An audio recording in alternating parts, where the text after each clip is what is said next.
Hello and welcome to another in our Why Study series. Today I'm joined by Professor Tom O'Loughlin and we're going to be talking about why study the Eucharist. Huge topic, Tom.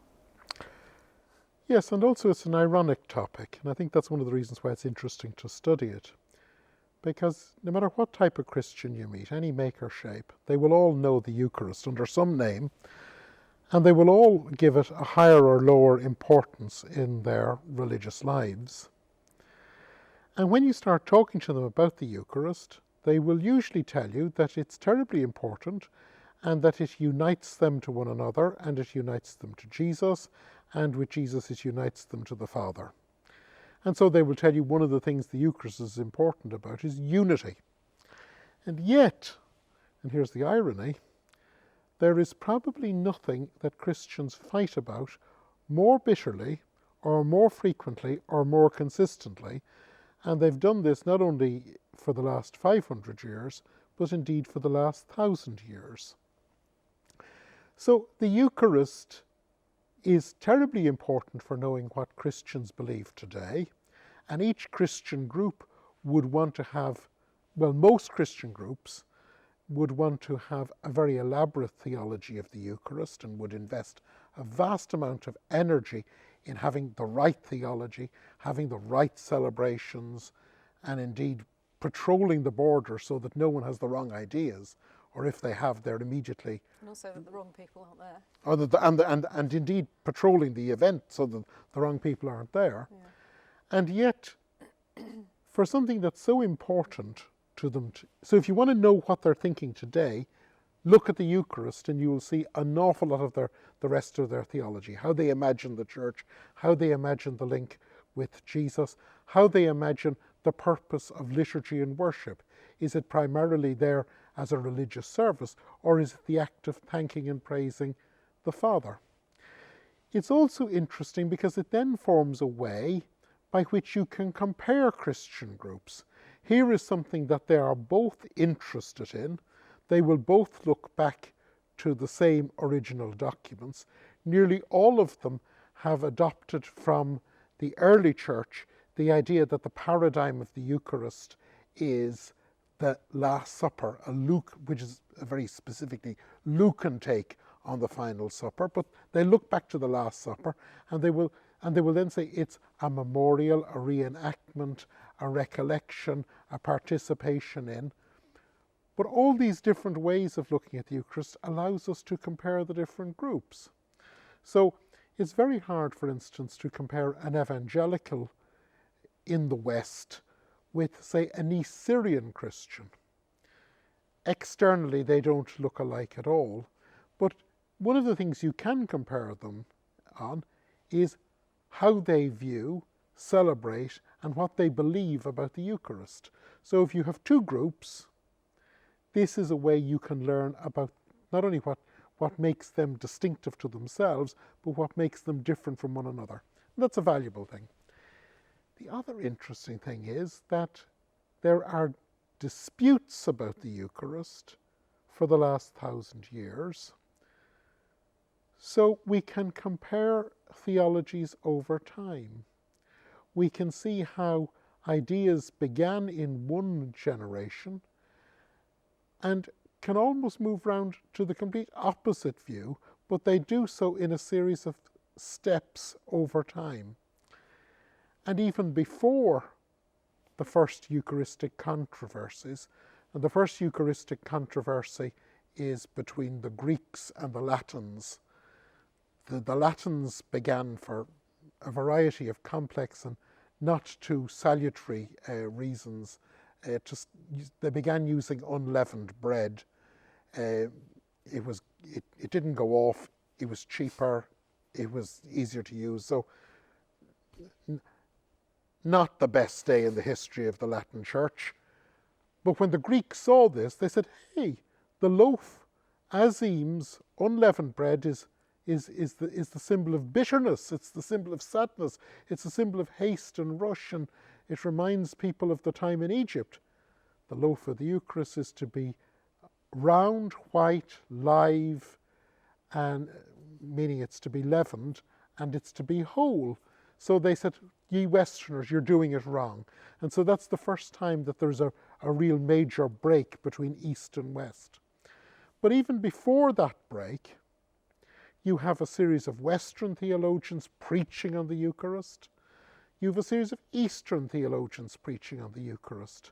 So it's one of the very few things where you can actually trace the evolution of Christian belief and the evolution of Christian praxis all the way from the very first communities in the middle of the first century all the way up to today. For most of that period,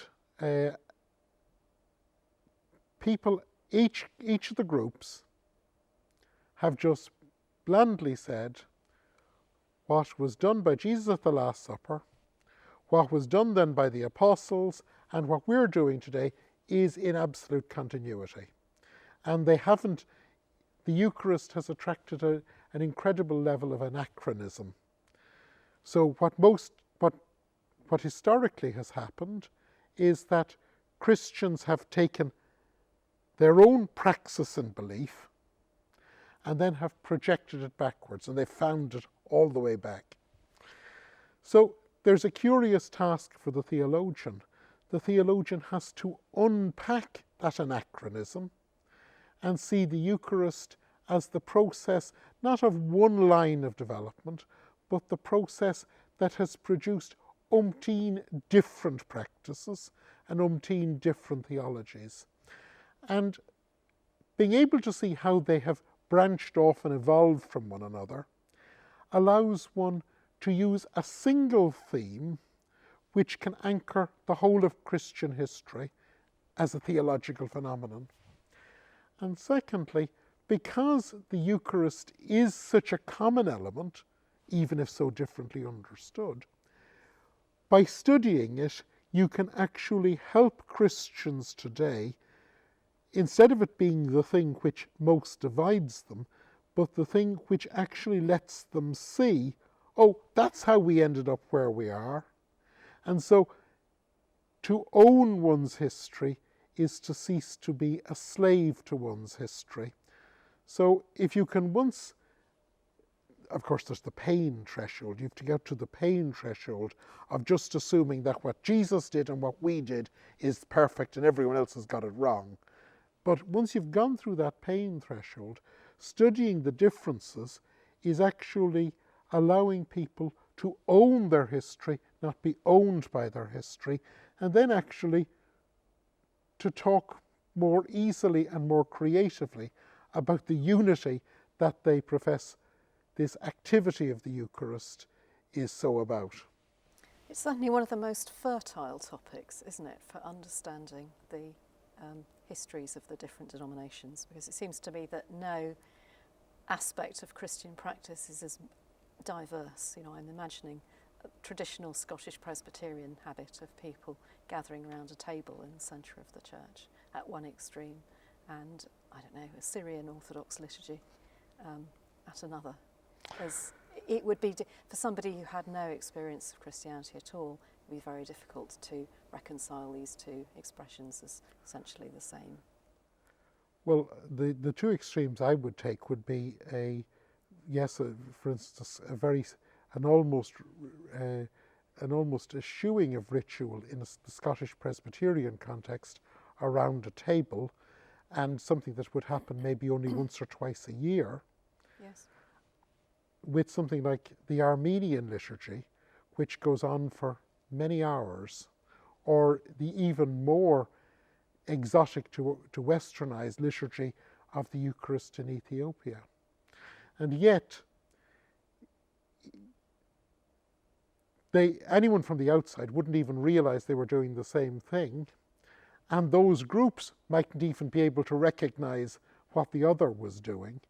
And yet, by the careful application of the methods of historical theology, looking at, well, where are their memories coming from? What are the fundamental common elements of those memories?